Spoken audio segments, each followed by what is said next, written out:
Hello everyone, this is Javier, and this is a video tutorial on how to analyze complex sentences and subordinate clauses, more specifically, noun clauses and relative clauses. Let's get into it.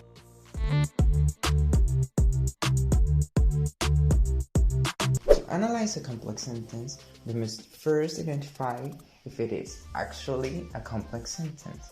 But how?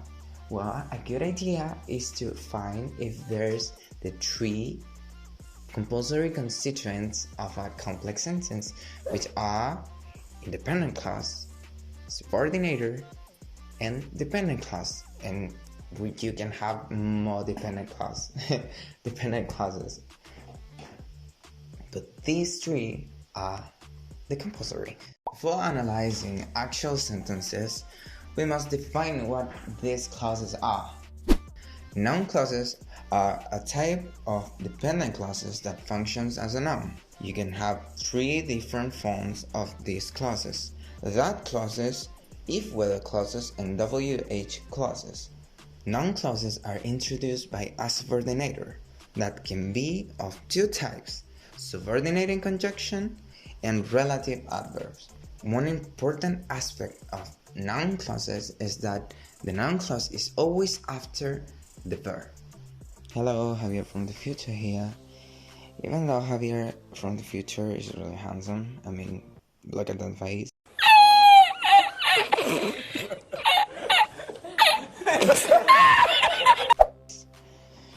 And he's really good at explaining things. I think so. He forgot to mention that one of the most important things when you analyze noun clauses is that you need to identify structure, function, context, and main uses. He's going to mention that further in the video, but I just wanted to clarify that now. In the clause, she doesn't think that I ought to be back in the asylum. Is there any subordinator? Yes, there is. That is our subordinator. That is introducing our dependent clause, which is that I ought to be back in the asylum. We have a dependent clause, we have a subordinator, and what comes before? An independent clause. She doesn't think. Okay, so what type or structure is it? It is a that clause, because our subordinator is that. To know the function, it is really useful to first find the context. So, that is after a verb. Our verb is think. Think is a transitive verb of thinking. So the context is after a transitive verb of thinking, and a transitive verb needs something, a direct object. So the function is direct object, and its use is a statement. Another example is, our longest separation was when her mother took her to Limerick. Do we have a subordinator here? Yes, we have when. When is a WH word, so it is a WH clause. That's its structure or type.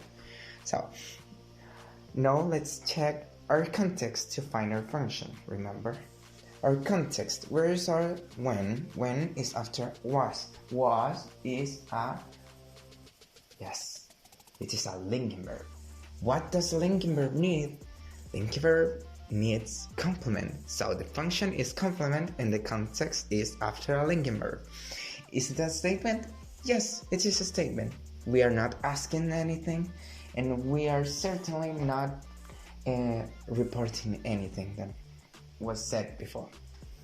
And the last example, I wonder if he will ever come to England. Do we have a subordinator, an independent clause, and a dependent clause? Yes, we have. Our subordinator is if, so it is a if-whether clause. Now, to see the function and the context, let's check the verb. The verb is wonder. Wonder is a transitive verb of thinking. What does a transitive verb need? Yes, it needs a direct object. So the function is direct object and the context is after a transitive verb of thinking. Its use. Is it an indirect question? Is it a statement? Well, it is written as a statement. We've seen that even if it's written affirmatively and it has an Yes. It is a indirect question because it's asking something in an affirmative way, even if it has the yes. In the case of relative clauses and adjective clauses, they appear in complex sentences too, and they are subordinate clauses. The difference is that the noun clause works as a noun, but the relative clause works as an adjective. So if it works as an adjective, it must be post-modifying something. And that's what adjective clauses do. They post-modify a pronoun or a noun, typically a noun, which is known as antecedent. To analyze relative clauses, you must identify three aspects: type, defining and non-defining, function, relative pronoun or direct object, and antecedent. In the case of relative clauses, we have the next example. I turned into the street down which the second man had disappeared. First, let's identify the subordinator. Is there a subordinator? Yes, we have which. Which is a relative pronoun. Okay, let's see. Is it defining? Is it non-defining? Is it between commas? Is it essential information? It is essential information. It is not between commas, so it's defining. And what's the clause antecedent? Street, because street is the noun that the relative clause is post-modifying. Hello, I've lost the footage of me analyzing the second sentence of relative clauses, so here we go. My sister, who had been sitting opposite to us, rose suddenly without a word of explanation. The type is non-defining because it's not essential information and it is between commas. Our subordinator is who, because it is post-modifying the antecedent sister, and there we have the clause antecedent too, it is sister. The function of the coordinator is relative pronoun because it is in the subject. And the last example of relative clauses is I found the marriage of the man whose Christian name was the same as my own. We have a subordinator, which is whose, and whose is post-modifying the common noun man. Man is a really general noun, so you need to define it a little bit more, and the relative clause is not between commas, so it is a defining relative clause. Why? Because it's essential information and it is not between commas. Now, the function of the subordinator, is it part of the subject? It is not part of the subject. It is part of the predicate. So the function of the subordinator is direct object. And the clause antecedent, we already said that. What is the noun that is being post-modified? The noun that is being post-modified is man. And that's how you analyze noun clauses and relative clauses. One thing to highlight is that noun clauses are often after a verb. There's one exception where the context is not after a verb, and it's when it's before a conjunctive verb. And relative clauses are always after a noun because they post-modify the noun. But before you go, let's check one last example that I have not analyzed yet. I know it is a noun clause, but I have not analyzed it yet. So, his opinion is that she will grow out of it.